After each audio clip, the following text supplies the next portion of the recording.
Let's create a pivotal impact. Friends in the industry. So in the transportation, logistics, and insurance industries, a common statement that I hear being communicated is there's just so much to know and so many rules to follow in trucking. So while I believe this statement to be true, there is a ton of information to know, but regardless of how much it is, it's critical that you know and comply with the requirements. So I like to think of the regulations trucking companies need to follow kind of as like the rules of the game a team needs to follow. So when you understand the rules of the game, and your team understands the direction from the coach, or in this case, the owner or a manager, it becomes a heck of a lot easier to win. So I'm Josh Annabury, your host of the Truck Focus podcast. Our podcast mission is simple. We're connecting transportation industry leaders to the industry to help create a pivotal change. So today I'm super excited as I get to speak with John Farquhar, owner of Summit Risk Solutions, as we dive into his journey, his approach on help identifying risk, but also fixing risk, changing cultures, and empowering companies to mitigate through education, empowerment, and entertainment. So I highly recommend that you visit summitrisk-solutions.ca to learn more about John and the impact that he's having in our industry. So I also look forward to the impact this conversation is going to have. Let's get to it. All right. So John, honestly, welcome to the Truck Focus podcast. Really excited for a couple of things. I know we were just chatting before we hit record, and I'm really amazed and excited with your journey. And again, as our listeners will learn a lot about that here shortly. I think it's really cool. I think you're a great testament of what's possible in the transportation, insurance, logistics industries. It's obviously awesome watching you and Chris on the podcast. And I'm just really honored that, you're taking the time out of your Saturday to hop on with me. So welcome, man. I appreciate it. Oh, no problem. Thanks, Josh. It's great. I was just sitting here doing some work, so it was like, hey, this is a nice break from working. So gives me something to do, and hey, I get to chat. Because the cat doesn't listen very well, and my wife's gone for the day. So yeah, so we're alone today. So this is perfect. I get to chat to another human being. So funny. We used to have a rabbit, literally, and every morning I'd go downstairs, acknowledge that I'm coming, so he didn't freak out. Yep. And it was a mix between cat, rabbit, and dog, where I was just like, man, you're the coolest thing. I didn't even know this existed in rabbits. But anyway, that's what made me think of that when you said cat, because I'm like, cool. Yeah, literally, I would talk to the rabbit, and I'm like, you don't know what I'm saying, but at least I'm talking. So yes.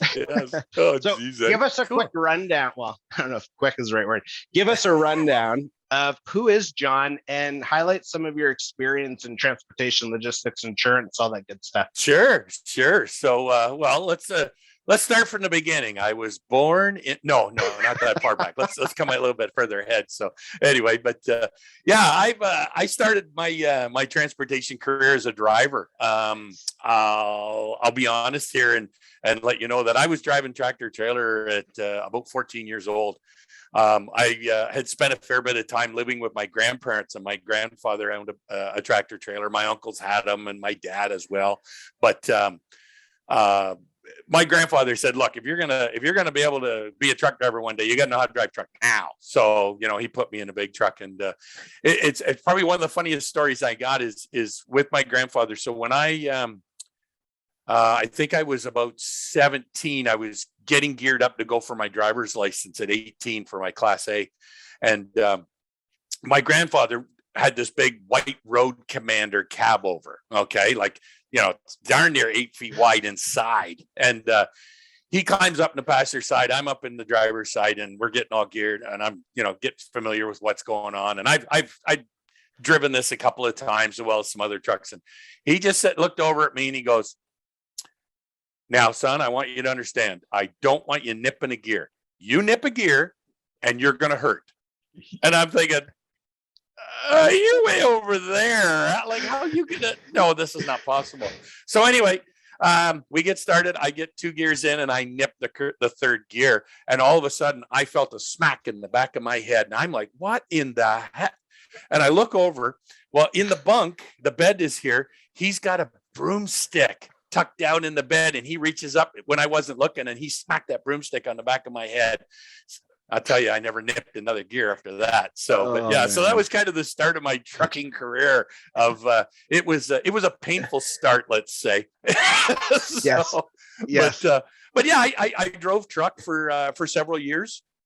I was a company owner really early on. My uncles owned a trucking company, and I was one of the owners. There was 6 of us, so we all pooled some money in, and that's when I bought my first truck and became an owner operator. And it was, I think I was maybe about 3, maybe 4 years into my trucking career. So there was no wasting any time. It was like, no, throw you to the deep end. The sharks are coming. Let's go. So we did that for a number of years, and then in the mid 90s, I was working under the authority of a friend of mine. We were kind of doing, I don't want to say gypsy running, but we were kind of doing our own thing and whatnot. He had the authority we're operating under. And he said, you know what, look, I want to retire. He was about 20 plus years. No, geez, maybe 30. Yeah, he's about 30 years older than I am. And he wanted to retire. So he says, buy my truck, buy my trailer, buy my company. So we cut a deal. And away we did. And that was the start of Trans Global, owned by John Farquhar. So we grew it to about 12 trucks in a short period of time. And then in 2003, we shut it down. And it was just kind of really odd. At that time in 2003, the exchange dollar between the US and Canada was like 65 cents. It was outrageous. So anyway, I had a couple owner operators that wanted to retire. My mom and my dad both drove for me, which was interesting because they had been divorced for almost 20 years. And the one thing I didn't do was make sure they came to the yard at the same time. I had to make sure, if one was coming to the yard, I'd hold the other one up at a truck stop somewhere until this one left and then this one came in. Never get them at the same yard. It's like cat and dog. It was just never. So anyway, but 2003, we shut it down and we weren't sure what, but something was telling us we need to take a break. So I closed it down. I said, we're going to shut it down for 30 days. I gave everybody some pay, said, take a holiday. We'll find out in 30 days if we're going to be back at doing this again. And I thought, if we do, I'll jump back in the truck and I'll start it up again myself. Equipment was sold in 15.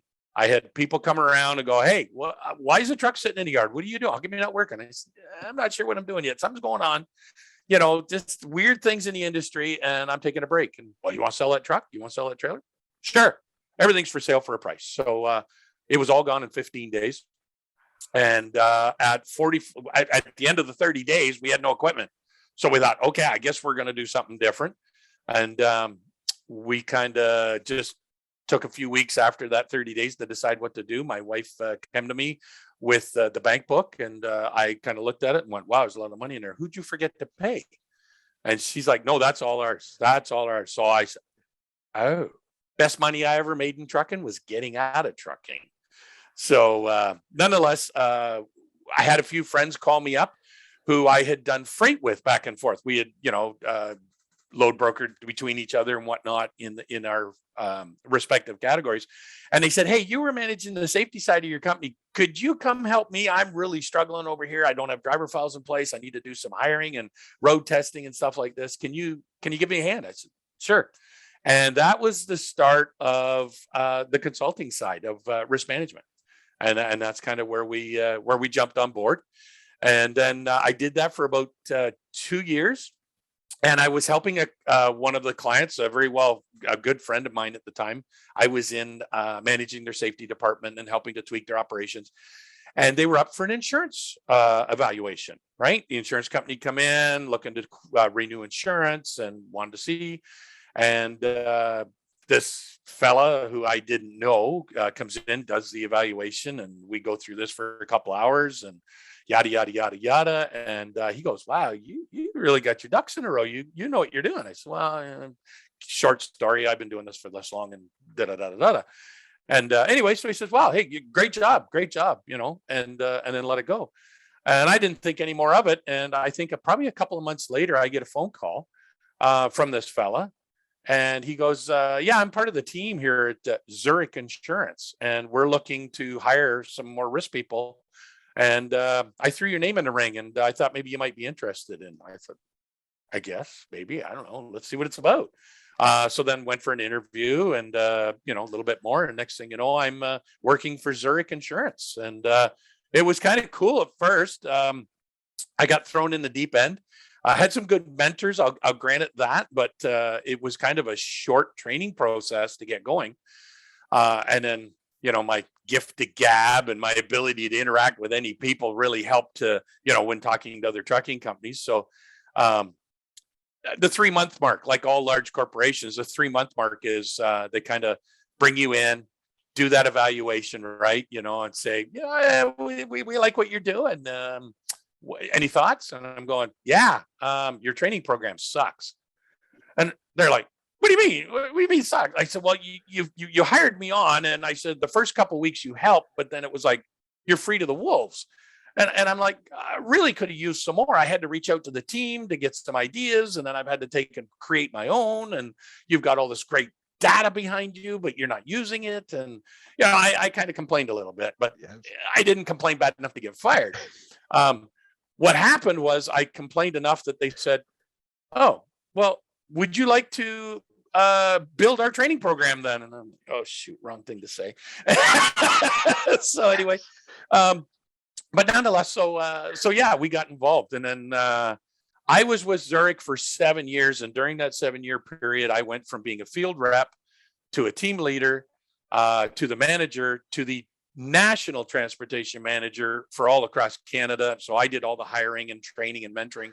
And then the last year that I was there, I took on the role of the last 2 years, I took on the role of portfolio executive. So I worked with the brokers and the clients in an overall view, and then the team to kind of delegate workloads and whatnot and stuff like that. So the second to last year, I was kind of portfolio manager and national transportation manager, which was, it was daunting, and I don't wish it on anybody. It was mentally exhausting, but it was great because I built this process where any new team member that I brought on now went through a 3-month mentoring program. Okay.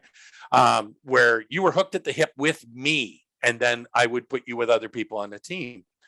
So then the end of 2020, we had a falling out.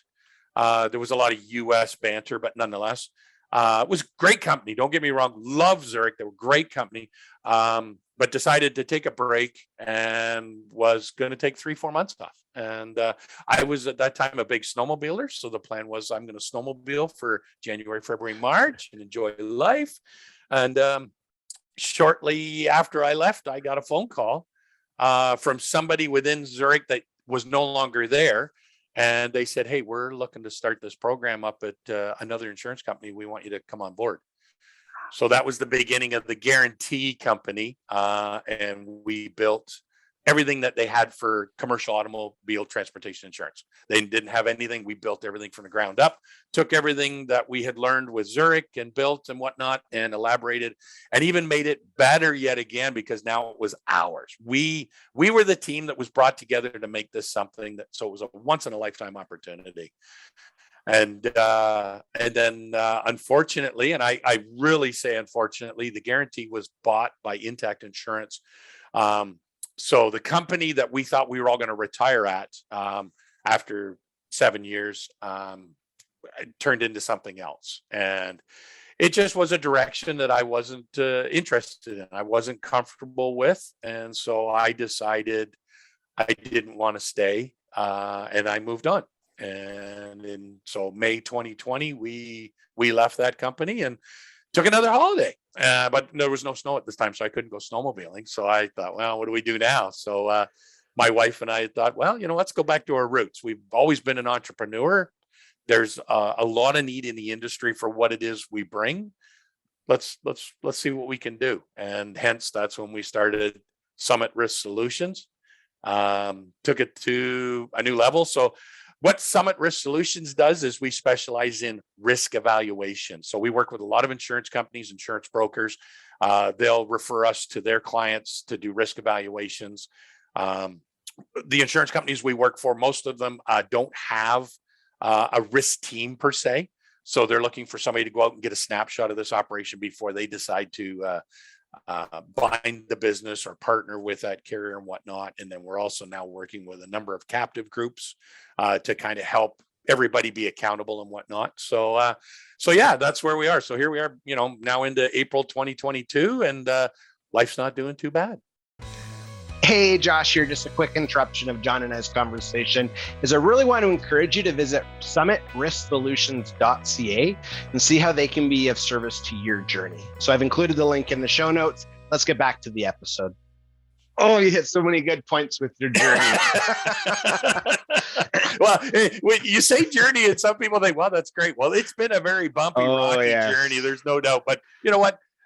What's life if you can't have some ups and downs, and that makes you really appreciate the ups and learn to deal with the downs and how to manage those challenges. Yes. So. Yeah. What came to mind was that picture where some people think success is just that golden arrow to the north. And it's like, no, it's all over the place. And, it is. Something I admire. So I speak on progression in industry, and you're living proof of progression and opportunity. But I also like the fact that you take time to reflect because you're aware, and it sounds like your wife is aware of, okay, this is going in a direction that I don't want or I don't like. Time out. I'm the captain of my ship. I like that. Exactly.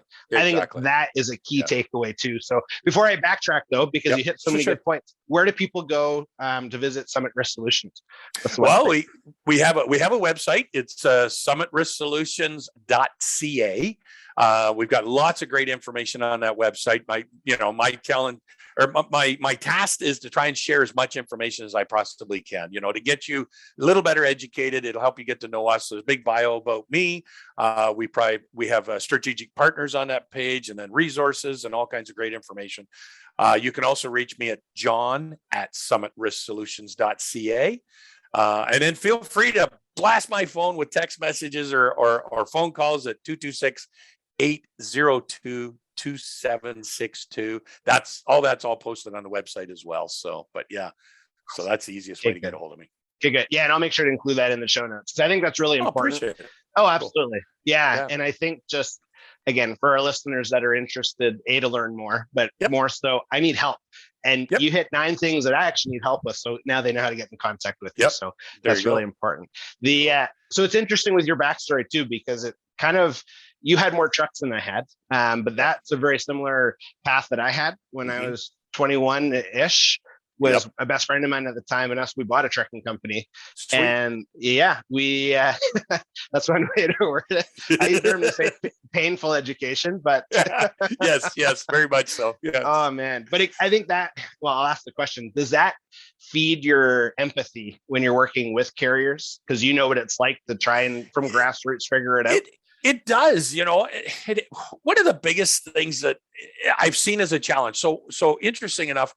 With my career path and what I've done. So let's kind of take a step back to the Zurich days, when I was mentoring the team.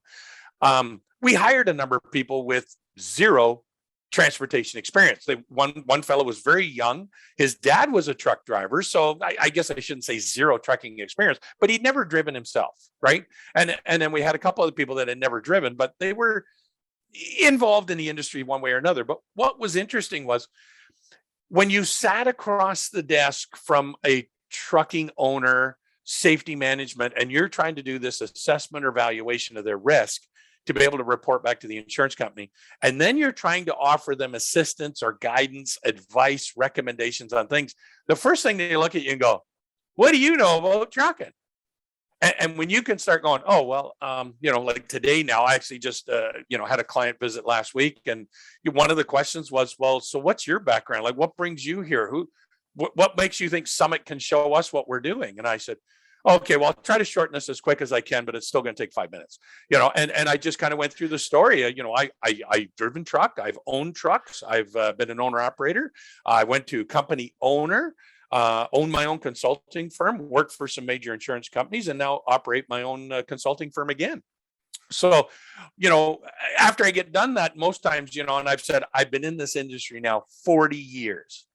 And most of them are like, and it's like, okay, hang on, let me pick your chin up and whatnot. But, a lot of the companies nowadays, if you get somebody that's been in this 10 years, that's a long time to some of these new trucking operations, right? And they're going, oh my God, you got 30 years on me. And I'm going, yeah, but don't let this intimidate you. I've just had opportunity to learn more. And if you're smart, you'll listen to what I'm going to share with you and help you. I can help you correct this before you make all these miserable, terrible mistakes that we've all made over the years. Learn from my mistakes and let's make it like better. I try to do that with my kids, but kids will be kids. They still want to make their own mistakes. Yes. Yes. Yeah. And I could totally picture that too. I think once people realize that you speak the language, you've lived it, you got the scars, the bumps to say, yeah, actually, I remember my time. That instant credibility that builds trust, and then they're actually going to do it. They're going to listen. It does. Yeah. Well, and what's really big, if you're going to sit across from somebody and talk about their business, right? You have to have empathy. You have to have passion to go with it, and you also have to have consideration and respect for what they're about to do, or what they've been doing or struggling to try and do for the last several years. But in that process, I want to build a relationship with you. I want to be able to say, I want to leave something lasting, so that, like I tell every client that I go see, I'm here on behalf of an insurance company, or I'm on behalf of you because you want to learn more. I always say, there's my business card. Please, if you have any questions, do not hesitate to call me. You're going to get a report from me that's going to have great information. But at the same time, please pick up the phone and call, and it's unfortunate. I get some that do and a lot that don't, but those that do are like, I'm trying to learn some more. Can you help me? Can you come by and give me some gut? Yes, I'd be happy to. Not a problem, So. Yeah. And that really feeds to what we were talking about prior to hitting record. That is what industry needs, because you're actually impacting industry. And it's not like we were talking prior. So sorry, those that are listening right now, but we're talking about paper. And just because your paperwork looks cool doesn't mean anything at the end of the day, unless you go through some form of audit that says, oh, your paperwork looks really nice. But it's the culture, and it's the trust, and it's the, like, I have an example actually from years and years ago, not quite 40, I'm not quite there yet, but I'll give it 15 years ago. I was with our first bank meeting, and after getting to know him a little bit, he pulls out a stack of cards, probably 2-inch thick. Yep. He's like, do you know what these are? And we're like, business cards? He's like, they're my guys. And he's just like, so he also goes to, I have it as well, but you have strategic partners on your website where it's just like, we know a lot, but we can't know everything. Like, just because you're an expert in one, it's just like, well, I don't speak this language of this part of our industry, but I know someone that does. Right. The warmest welcome of all time. So if I, pick up the phone and call, because I want to change your culture. Because if you change the culture, you're not going to have that collision or that out of service. So your paperwork will look nice. So anyway, I'm really impressed. And well, you've got to have partners. There's no doubt about it, because any consultant per se, or any entity that says, oh yeah, we do everything perfectly. Yep. You know what? Bull. No, sorry. Not happening. You know what? And I specialize in certain areas. So that's why I have strategic partners, and I call them in because that makes it easier. It's no different. Any trucking company out there who says, oh yeah, we can do it all. No, you can't. You can't. You're really good at dry van. Don't get into flatbed. You don't know anything about it.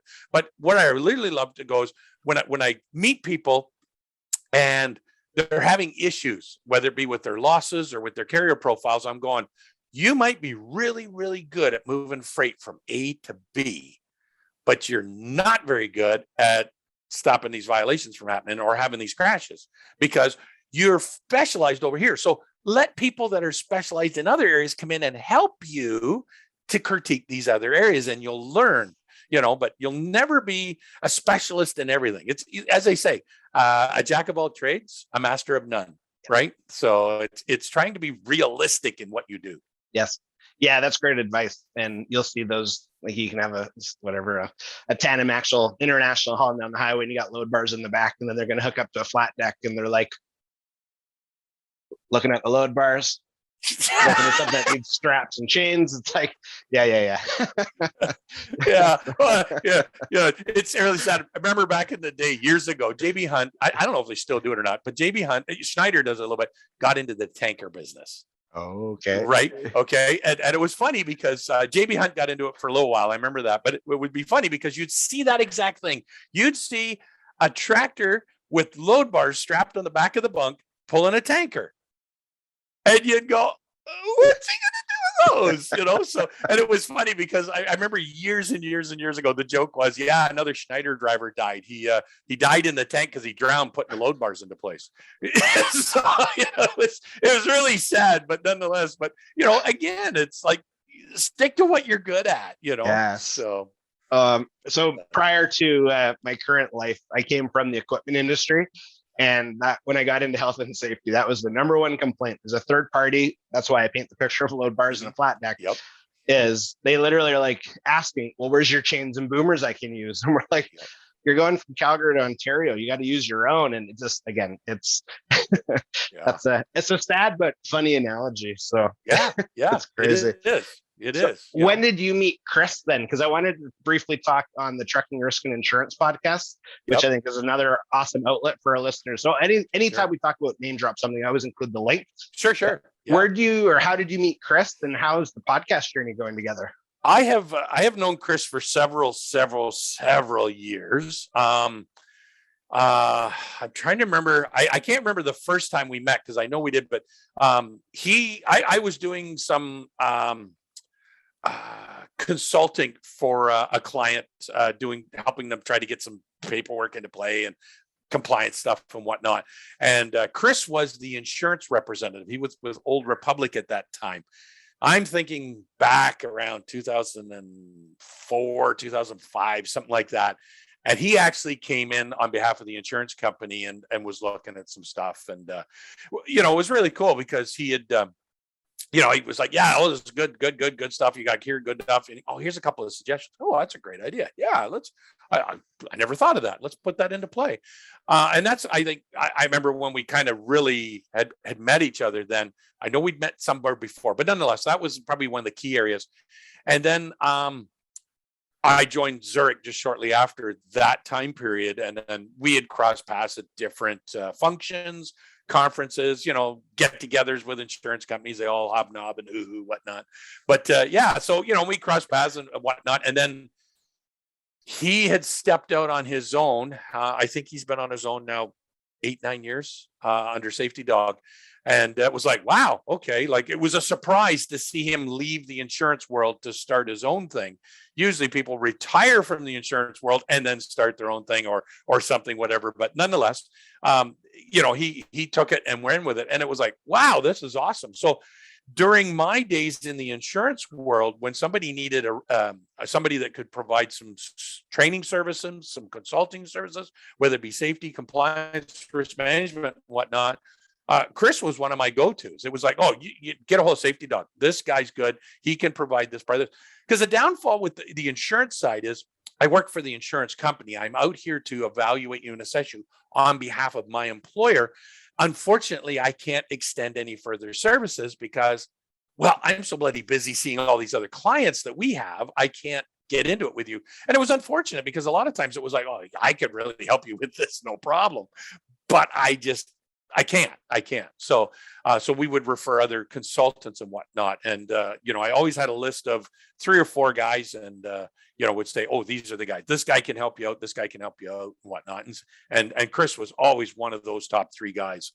And I'd always say, don't take my word for it. Call 3 of them and see who can help you because maybe one's too busy or one's, that's not his forte. He can't do that. So, and it was interesting because when we started Summit Risk Solutions, I reached out to Chris and I said, look, buddy, we've been long-term friends. I know what you do. I'm starting this. And he's like, awesome. I want you to be one of my strategic partners. So he was one of the first people on my partners page on my website. And we had talked about what kind of services he would provide and stuff like that. So, and it's kind of neat because we don't do the same thing. We're a little, I do more of the higher risk evaluation stuff. And he's more like, driver training, hands-on work. And he does some risk evaluation as well. So we complement one another, but we also we're kind of competitors, but we're not, I guess you could say. Yeah. And then probably, I think it was last year, he reached out to me and said, hey, I want to extend the podcast. I want to co-host. I think the 2 of us can really have some fun with this. And that's when we started it. And it was still Safety Dog at the time. And then he's going, we got to change this, man. We're more than this anymore. And it's not just Safety Dog. It's you and I. We got to do something. So that's when we come up with the name Trucking Risk and Insurance Podcast. Everything we've done, we both worked for insurance companies. We're in trucking, safety management, risk management, and whatnot. And then turn around and going, we're trying to help these clients, or people, the listeners, whoever be, our focus is that safety group owners and whatnot, and try to get going. So it has gone crazy. It's been well. We're having fun with it. We have our new hats. Nice. So there's only 2 of these in existence. So just one for Chris, one for I. But down the road, we would think we'd do that. But it's having fun. There's a big truck show next weekend here in Ontario called Truck World. He's going to be there for the 3 days. I'm going to be there for the Saturday. We're going to do a podcast at the show and whatnot. But it's all about how can we share information with the industry? How can we make it better? Because, sitting behind the desk, you get the phone call to go see a customer. That's one customer you hit. That's one entity within the organization. The podcast is allowed to reach us out to more, and then share that. So between the podcast, the YouTube channel, it's growing and building, and we're hearing more downloads, and we're like going, okay, people are hearing us, and it's growing. So they must be listening and like what they hear. Yes. Yeah. And I'm a big listener too. So, and I always like it. Awesome. Cool. You guys hit the engagement part really well, the empowerment part and the education part. And cool. It's that's literally the driving factor why we started the Truck Focus podcast is I could call up John. We have a great conversation. You solved 3 of my problems. I'm not the only one facing those 3 problems. So let's get that message out there. And you guys, the driver file one I thought was really good because it's what Ontario and stateside have much clearer regulation than Alberta. Yes. And I'm asking one of my SMEs and I'm just like, hey, this is a silly question coming from me because I know where to find it in the regs. Mm-hmm. Am I missing something? Is there not a step-by-step? Because I just listened to and he's just like, no, you go to AR, whatever it was. And so, that depth though, and especially in an engaging way where someone's, they're not falling asleep while they're listening. So again, that's a huge, well, we're glad nobody's falling asleep because one of the things we call ourselves 2 gray old farts with beards, and we try to have fun because again, it's about having fun. And both of us are of the same mind that if we have humor in the conversation, people are going to listen. Because they want to get engaged. And if I can make you laugh, you're going to pay attention a little bit more. Like even my evaluations with clients are very engaging. I like to add humor. Yes, it's a serious meeting that we're having, but at the same time, let's have fun because I'm expecting that if I can make you laugh and relax and enjoy yourself, I can get you to let your hair down and we can talk about the pitfalls, the issues, the areas that maybe are not good and just be transparent and honest with me. I'm not here to beat you up for it. I'm here to go, well, how can we make that better? How do we raise the bar here in this area? And I'm going to offer some assistance and get you thinking in a different way. The same thing goes with the podcast. How can we make you think about this a little bit and have some fun? So there's more to that series. We're going to go through each of the elements. So we just got started and unfortunately, I had training this week, so I couldn't do a podcast yesterday. So we had the one that's there pre-recorded. So we're going to continue that series on some more here. But I think it'll be good because a lot of people don't realize what you should have. And the Ontario government has done a great job at offering up the assistance, the policy manual, the safety standards that they've created, and the FMCSA has this fabulous area which so many people just do not know exist. And I kind of wonder, how can you run a trucking company and not know the rules? Yes. Yeah. But anyway. Yeah, you're absolutely right. And it's funny, actually, I just finished an article yesterday that was talking. The question was, does safety and compliance create roadblocks for carriers? Mm-hmm. And I use the expression, when you know the rules of the game, it's a lot easier to win.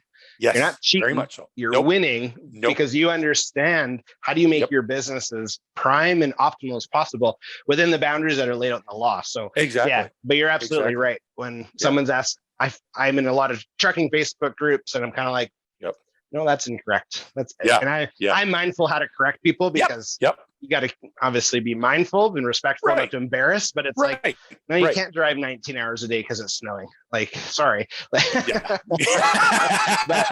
Exactly. Are you familiar then with Elf Brown?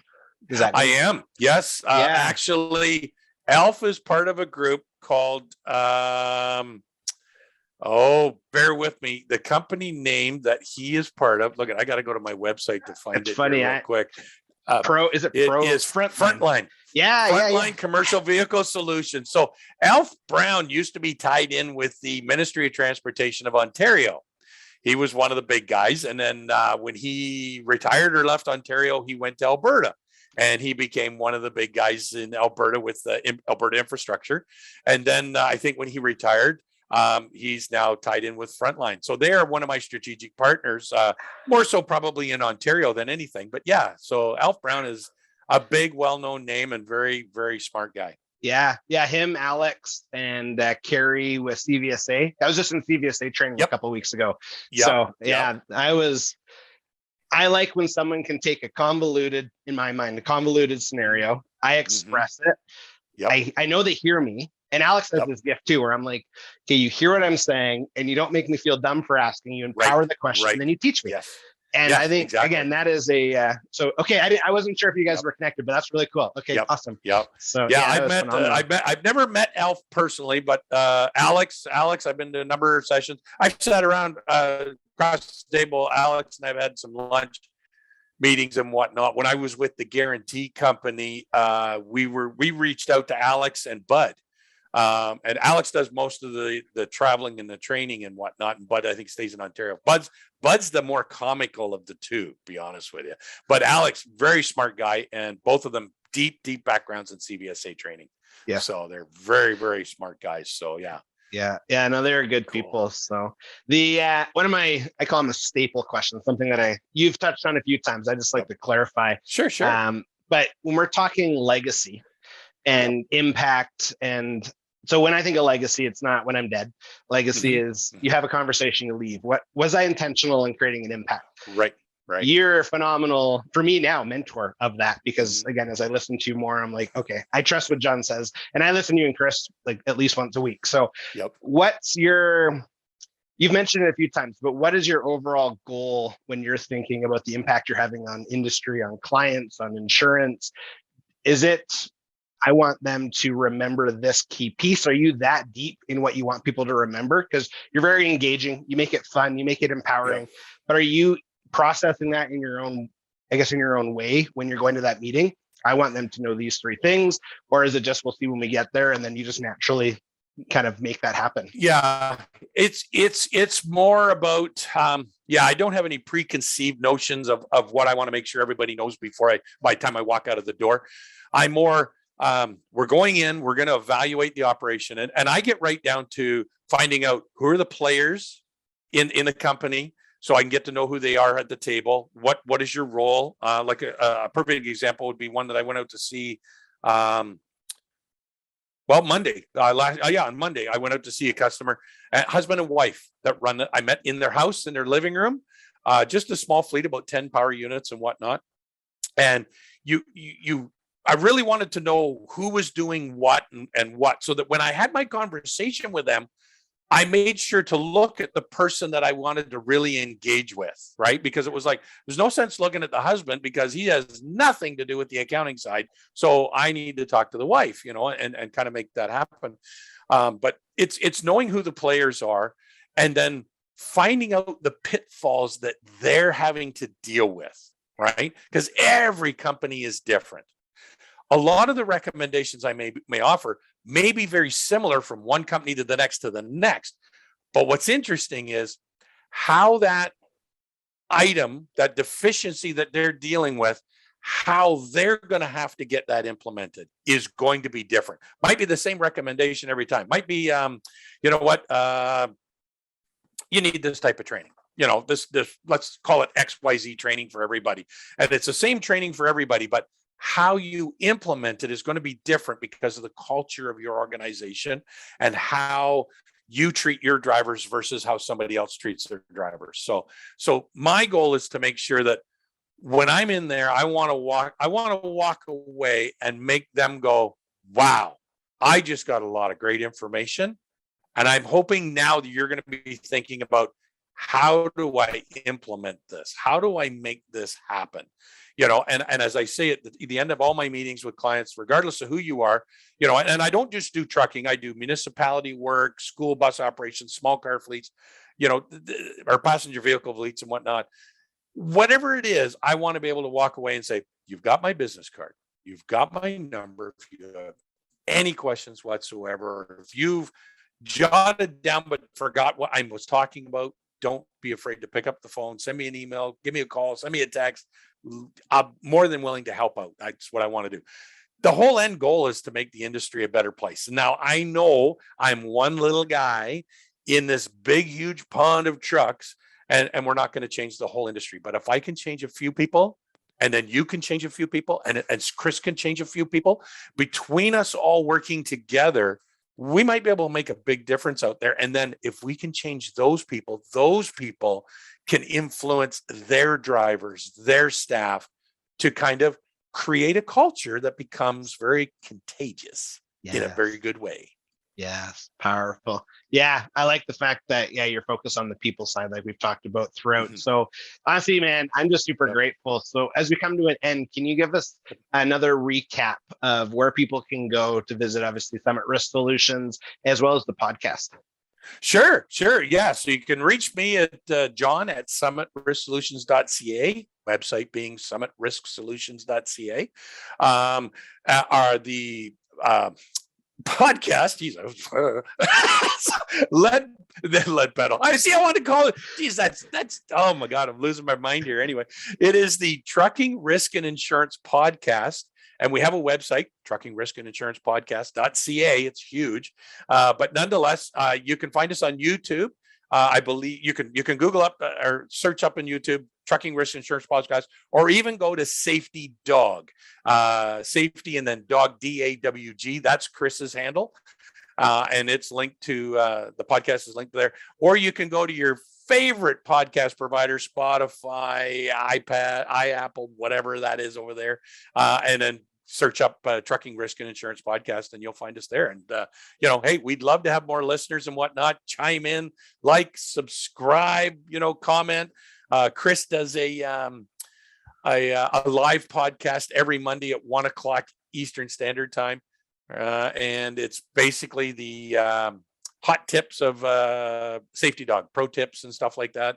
It's usually a short 15-minute blip and whatnot. And then every Friday, 10:00, we try to drop a podcast. And sometimes we go live, and sometimes it's pre-recorded or whatever, depending on what's going on. And it's not just about us. We bring on different guests. You've been on there with Chris as well. So yeah, it's fun. It's all about just having fun and trying to educate whoever wants to be educated and listen. And it's free. It doesn't cost you a dime.